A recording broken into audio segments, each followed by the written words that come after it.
오늘의 전국 키워드로 짚어보겠습니다. 네, 이종근 시사평론가 그리고 최진봉 성공회대 교수 두 분 나오셨습니다. 어서 오세요. 안녕하십니까? 어서 오십시오. 자, 오늘의 키워드 뭡니까? 네, 첫 번째 내용 확인해 보겠습니다. 경제에 기생하는 독이다. 원희룡 국토교통부 장관이 이런 얘기를 했습니다. 이종근 평론가님, 네네. 화물노조에 이어서 건설노조의 이른바 전쟁을 선포했다 이렇게 볼 수 있는 건가요? 네, 그렇습니다. 건설노조는 사실 이건 진영의 문제도 아니고 보수, 진보 혹은 노조와 사용자의 갈등 이런 부분이 아닙니다. 지금 건설노조는 약 한 36개 정도의 노조로 이루어져 있는데 건설 현장에서 가장 이 숱한 어떤 그런 이 잘못된 점들이 이겁니다. 업무 방해, 즉 이 큰 소음을 틀어놓고 그 다음에 자신들의 요구를 관철하지 않으면 계속 이 소음을 계속 일으켜서 주변 아파트 주민들이 민원을 넣고 그래서 어쩔 수 없이 건설 현장에서 받아들여서 요구를 들어주는데 그 요구라는 것이 노조 발전 기금이라는 명목으로 돈을 뜯어내는 형태 이런 것들이 계속 이 누적이 되면서 건설 현장에서 굉장히 많은 어떤 그런 시달림에 계속 쌓여 있다는 겁니다. 그리고 또 가장 좀 나쁘다고 생각하는 게 노노 갈등을 일으키는 거거든요. 즉 자신들의 노조원을 채용해라. 지금의 노조원은 타 노조에 소속돼 있으므로 내보내라. 이거는 사실상 노조의 기본적인 자세가 아니죠. 태도가 왜냐하면 노조원들의 이익을 원한다고 해서 다른 노조원들의 이익을 취하는 행위 이런 건 정말 채용을 강요하는 어떤 행위이고요.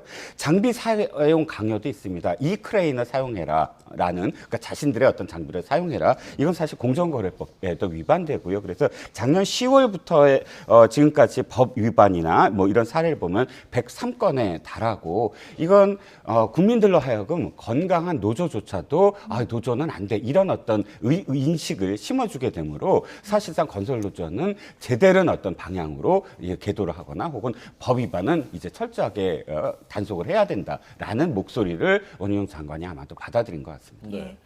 사실 이제 유력 정치인이 장관이 되더라도 장관이 되면서 이제 존재감을 크게 늘리는 경우가 많지는 않은데 지금 원희룡 장관은 화물연대 파업 이후에 어쨌건 존재감이 굉장히 커지고 있는 양상이거든요.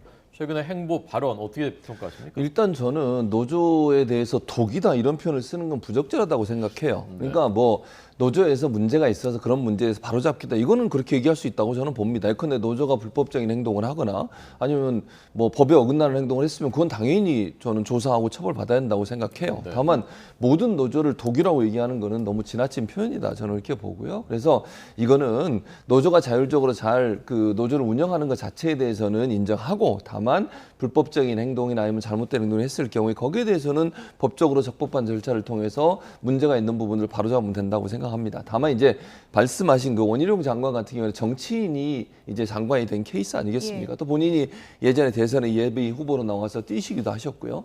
그러면 저는 이제 미래적으로 본다면 좀 더 큰 정치를 하고 싶은 마음이 분명히 있을 거예요. 그리고 이번 기회에 어쨌든 존재감을 좀 드러내는 것은 본인의 정치 행보에도 중요한 역할을 할 거라고 보여집니다. 그래서 아마 윤석열 대통령이 노동개혁이라고 하는 어떤 화두를 끌고 나왔고 그걸 좀 더 확대해서 본인이 적극적으로 활동하는 모습을 언론에 자꾸 비춰주게 되면 추후에 본인이 장관을 그만두고 나서 또 다른 정치를 할 때 존재감이나 무게감이 커질 수 있는 기회를 가질 수 있다.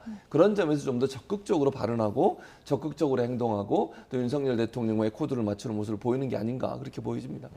윤석열 대통령이 얼마 전에 내가 인기 떨어져도 3대 개혁은 꼭 하겠다 이렇게 얘기를 했는데 청년들을 만난 자리에서 그중에서도 내가 제일 우선 가치에 두는 건 노동이다 이렇게 밝혔어요. 네, 그렇습니다. 청년들을 만나서 노동에 대해서 이야기한 건 이유가 있지요. 최근에 민노총이 벌였던 화물연대를 중심으로 한 첫 번째 동투라고 하죠. 겨울철에 행하는 어떤 파업 투쟁인데 그것이 실패를 했어요. 왜냐하면 실제로 화물연대를 앞세웠지만 이후에 연대 파업을 하려고 했던 현대중공업이라든지 철도 노조라든지 이런 민노총을 이루고 있는 가장 큰 그런 인력과 자금을 동원할 수 있는 핵심 노조들이 파업을 철회했단 말이죠. 근데 그 안을 들여다보면 사실상 MZ세대들이 노조원인 MZ세대들이 반기를 들었다.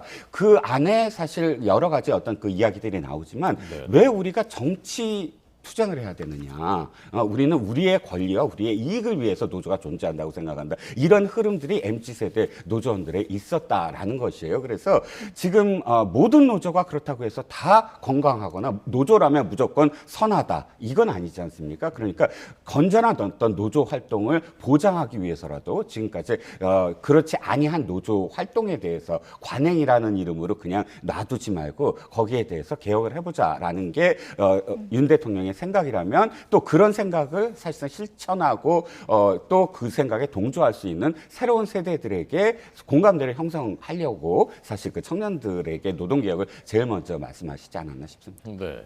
윤 대통령이 그 3대 개혁 모두 미래 세대를 위한 것이다라고 이제 밝혔다고 하고 실제 지지율이 이제 상승하는 추세인데 MZ 세대들에서 오르는 양상이 발견되고요. 3대 개혁 추진에 대해서 최 교수님 어떻게 생각하십니까? 그러니까 지금 말씀하신 것처럼 사실은 MZ 세대라고 하는 20대 이 부분에서 지지율이 최근에 이제 상승하는 국면에서 지지율이 이쪽에서 많이 올랐어요. 네. 그리고 본인이 대선에서 당선되는데 중요한 역할을 했던 것도 사실은 20대가 맞지 않습니까?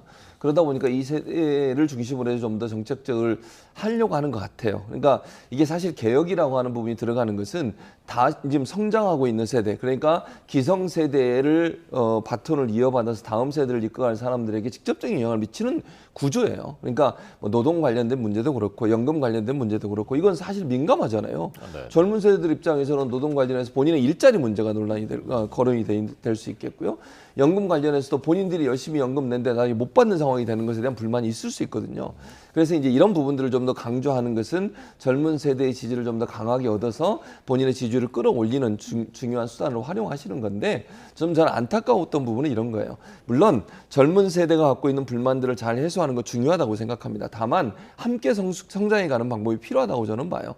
기성세대든 젊은 세대든 서로 간에 화합하면서 뭔가 서로 이익을 얻을 수 있는 방안들을 찾는 게 저는 필요하다고 보여지고요. 네. 또 하나 아쉬운 점은 이제 그 어제 만났던 분들이 대체적으로 예전에 대선 과정에서 본인을 지지했던 분들만 주로 만나셨더라고요. 네, 네. 뭐 그런 분도 만날 수 있죠. 다만 일반적으로 그냥 일반 청년들이나 본인을 지지하지 않았던 청년들도 함께 만나서 다양한 목소리를 들었으면 어땠을까 하는 아쉬움이 남는 부분이라고 말씀드릴 수 있습니다. 어쨌든 노동을 화두로 한 원희룡 장관의 요즘 그야말로 센 발언들, 보수층 지지층을 모으려는 게 아니냐, 지지율 올리려는 게 아니냐, 그러니까 이렇게 해서 당대표 나오려는 거 아니냐, 이런 지금 추측이 많이 나오고 있거든요. 그럴 수도 있겠죠. 가능성은 아직 가능성이 있습니까? 가능성은 뭐 전혀 예. 없다고 볼 수는 없겠죠. 예전에 보면 가장 유력한 차세대 주자를 장관으로 다 임명을 했어요. 이를테면 김대중 대통령이 그 다음 대통령이 된 노무현 대통령을 해양수사부 장관에 임명을 한다든지 또는 노무현 대통령도 역시 마찬가지로 차기 주작감인 김근태 의원이라든지 또는 정동영 의원을 각각 통일부 장관과 복지부 장관, 사실 일이 굉장히 많고 또 자신의 어떤 국정 철학과 맞는 부분들이었거든요. 그렇기 때문에 이번에도 사실상 쭉 보면 권영세 통일부 장관이라든지 혹은 원희룡 국토부 장관은 그래도 다른 어떤 장관들에 비해서 정치적인 어떤 앞으로의 미래 이런 것들이 포석이 깔려 있을 거라고 저는 생각을 하고요. 그 두 장관이 제일 입에 늘 오르내릴 거예요. 예. 마치 노무현 장관 시절에 김근태 장관, 노무현 대통령 시절에 김근태 장관이나 정동영 장관처럼, 그렇다면 원희룡 장관도 당연히 자기가 장관이 있을 때 무엇인가 성과를 내야 되는 것, 이게 나쁜다고 저는 생각하지 않거든요. 예. 성과를 내야만 하고, 그래서 자신이 판단하기에 지금 바로 잡을 것, 그러니까 이것이 강경하다 안 하다가 아니라 지금 건설노조 같은 부분은 사실상 아까도 말씀드렸지만 일반 국민들이 피부로 느끼는 부분이거든요. 집을 지나다 보면 주택가 안에서 소음이 뭐 운동가요가 나는 거 보면 건설 현장 뭐 이런 피부에 와닿는 문제들이기 때문에 그것들을 바로 잡는다부터 시작을 해서 이렇게 이야기하다 보면 자신에 대한 어떤 인지도 또는 뭐 지지도 이런 것들이 어떻게 됐느냐에 따라서 또 판단하겠지만, 그러나 조금 더 들여다보면 자신을 대통령 후보로 나서겠다라는 큰 그림을 갖고 있다면 이번 당대표에 나서는 게꼭 옳은 것이, 그러니까 자신이 유리할까? 이거는 좀 판단해 볼 여지가 있다. 왜냐하면 대통령 선거는 굉장히 멀었는데 예. 당대표 선거로서 총선에 만약에 승리를 못한다. 이 지위를 했을 때 못한다 한다면 그 2년 후가 될 그 대통령 선거에서 마이너스가 되면 됐지 2년이면 별의별 일이 다 생기지 않겠습니까? 그러니까 좀 더 많은 고민이 좀 필요하겠죠. 네. 원희룡 장관이 사실은 이제 옛날 남원정, 남경필, 원희룡, 정병국 시절부터 잠재적인 대선의 예비 후보 뭐 이런 식으로 거론된 지가 사실 굉장히 오랜 세월이거든요. 그렇죠. 근데 이렇게 유력한 뭐 10%대를 넘는 그렇게 된 적은 사실 지금까지 없었단 말입니다.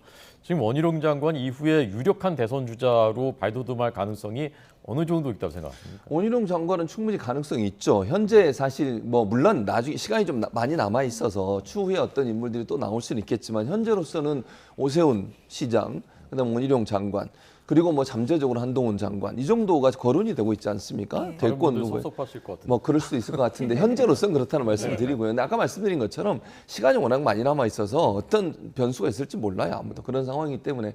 그러나 원희룡 장관은 어쨌든 그 대선 후보로서의 잠재적인 대선 후보 군에 분명히 들어간다고 저는 봐요. 그러니까 본인이 젊었을 때부터 정치를 하셨고 오랫동안 정치하셨고 도지사도 하고 장관까지 하고 있잖아요. 예. 이런 여러 가지 소위 이제 스펙이라고 하는 부분들을 쌓아가면서 한 걸음 이제 대권에 대한 도전을 하고 있다고 저는 보는데 그런 점에서 본다고 하면 원희룡 장관은 잠재적 후보군에 충분히 들어갈 수 있는 인물이라고 저는 당 보고. 대표는 하는 게 유리해요, 안 하는 게 유리해요? 그것도 이제 장단점이 있을 것 같아요. 그러니까 지금 현재 그러면 본인이 당대표를 해서 어떤 그 당대표를 하고 공천권을 행사해서 본인 위주로 갈 거냐 하는 부분인데 지금 상황에서 당대표는 사실 저는 개인적인 판단은 대통령의 의중을 반영하는 정도의 역할밖에 못 한다고 보거든요. 그러니까 예를 들면 대통령의 임기가 끝나가는 때쯤에 대표를 하게 되면 좀 더 주도권을 쥐고 역할을 할 수 있지만 그렇게 하기가 좀 어려워요, 지금 상황은. 왜냐하면 취임하고 7개월밖에 안 된 상황이고 또 뭐 1년 정도 된 상태에 당대표가 되는 거니까 실제적으로 영향력을 행사하기가 조금 제한적일 수 있거든요.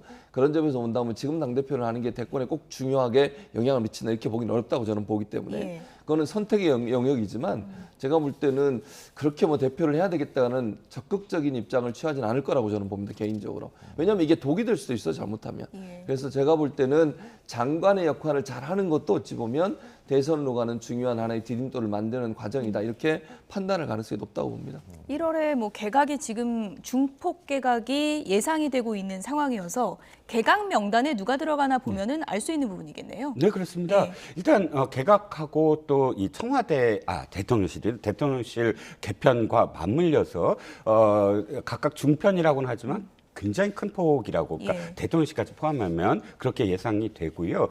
지금 어느 쪽을 먼저 손을 댈 것이냐 이런 판단이 좀 있을 것 같아요. 그런데 일단 지금의 어떤 공과를 따져보면 대통령의 국정 운영에서의 인사 문제를 따져보면 두 가지 문제가 가장 크게 드러나고 있거든요. 하나는 너무 관료 출신이 많다. 예를 들어서 국무총리도 관료 출신, 또 비서실장도 관료 출신. 당정 협의회를 하면 전체적으로 인원에서 물론 정치인이 무조건 다 정치인적인 어떤 영향이 있는 건 아니지만 역대 당정청 회의에서에 비교할 때 관료들, 테크노크라스의 비중이 굉장히 높아진 건 사실이거든요. 그렇다면 초기에 자신의 어떤 그런 이 정치적인 경험이 일천한 대통령으로서는 안정적인 국정 운영을 위해서 관료들을 많이 등용한 것은 이해가 가나, 그럼 이제부터는 예를 들어서 국정 운영 다 됐고 예산도 다 해서 국정을 실천할 때 실천적인 어떤 측면에서는 정치인들이 훨씬 더 유리하고 또 결과물을 내려는 어떤 의지라든지 이런 것들이 관료보다는 낫지 않을까, 이런 어떤 측면으로 봤을 때는